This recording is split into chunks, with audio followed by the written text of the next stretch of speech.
It has been a minute. And then some. So first, this is going to be strange for me. I'd like to apologize for the 3 people who watched the show. Actually got to meet one of them over the weekend.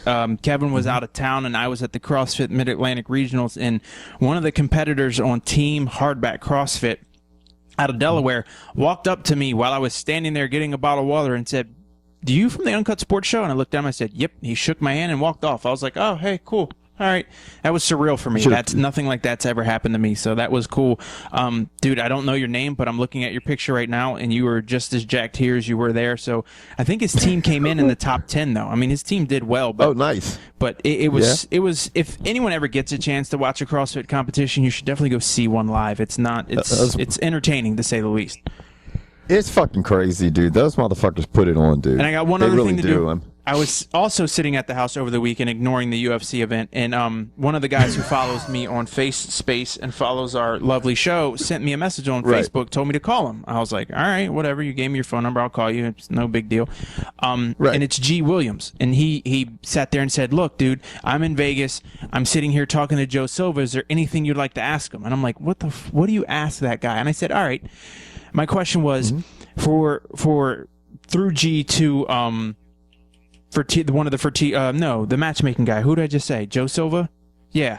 Yeah, Joe Silva. And I said, when a fighter calls out another fighter, does that help you or hurt you when it comes time to book? And his opinion is, if they're on the same level, it's easy. I just make the fight. Makes my life easy. He's like, if they're not on the same level, we just ignore it. And I was like, so I want to give a shout out to G, and I'm pretty sure he said his buddy's name was Dorian. So thanks for watching. And yeah. So now that's all. That covers all 3 people who watch our show.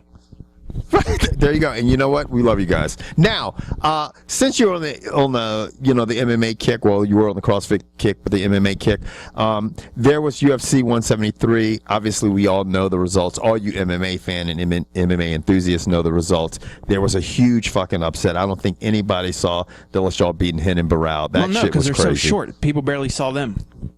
Yeah, nobody could see them and shit like this. They're fucking like straight up leprechauns. But that guy fucking shut a lot of people's mouth. I know mine was one included. I never saw that coming. I never thought he had a chance against Renan Barao. And it just shows you, man, when you are a hungry motherfucker and you fucking put it on, you can get some shit done. Well, that was Team Alpha's male first championship victory as a gym. So they're 1-6 now in championship fights, which was great to see. Always cheering for the underdogs. It makes it fun because so seldom in UFC does the underdog really pull one out. And unless they've really got it wrong, Vegas usually calls it right. And I was explaining that to a guy over the weekend. I was like, and I can honestly say, and I'm going to be 100% honest, I think that's why I get a little bit bored with watching the UFC, because 9 times out of 10 it's the favorite who wins. So if you go out and you bet the favorite, that's who's going to win. And these guys don't change up their styles. It's not real different. I know styles makes fights, but normally it's just the dominant guy's going to win. I mean, Cormier won, your boy won, Robbie Lawler, and now Lawler won. And he's going to have to turn around and fight Matt Brown for a title fight in July. Yeah, I mean, Robbie Lawler is getting it done. I mean, going back real quick before I go into Robbie Lawler stuff, I will say this, and you and I touched on this earlier. Team Alpha Male is just, they are producing that. What they have there is special, man, with the lighter weight classes, because they might not be winning all those championships, but man, they got the baddest fucking crop of fucking guys in the lighter weight classes. Yeah, because there's only 6 that are really good, and they all fight out of the same gym. Yeah, and they're constantly going up against. Yeah. I mean, you're right. You know, like you said, they're absolutely they're put one hell of a gym together, and it looks like if you're an American under 5'5" and you want to fight in MMA, that's the gym you go to. You really do, dude. And the thing is that they're going up against each other, so they're just upping their level, the bar. It's kind of like Venus and Serena, you know, when they were coming up. It's like you're fighting against the best in your weight class. Did you really constantly want to use that one today? Because she got bounced early. Who, Venus did? Mm-hmm. Yeah, she's in the last 8 Grand Slams, she's been bounced like in the second round, like the last 7 of the last 8. She's just not. I think when it comes to Grand Slams and her winning another Grand Slam, that's going to be a stretch. I think this week, Serena's a different story. I think she lost in the parking lot today. She did actually, in the Dairy Queen parking lot. Yeah, it was not a good look. Yeah, man.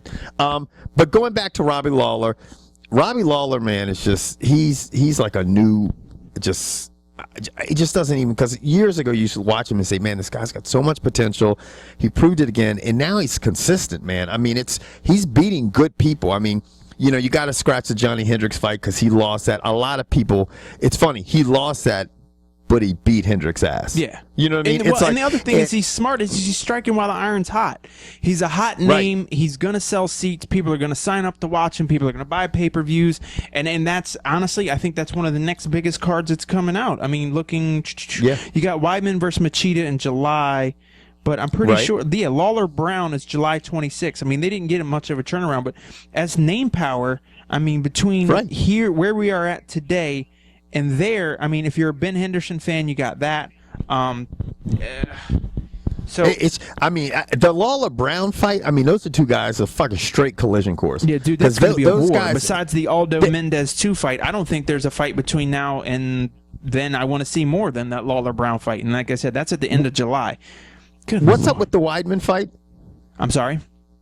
What's up with Chris Weidman again? Chris Weidman's fighting Machida. Right, he's going to fight Machida, and that's That's July 5th. So that's your July 4 weekend big fight out in Mandalay Bay in Vegas.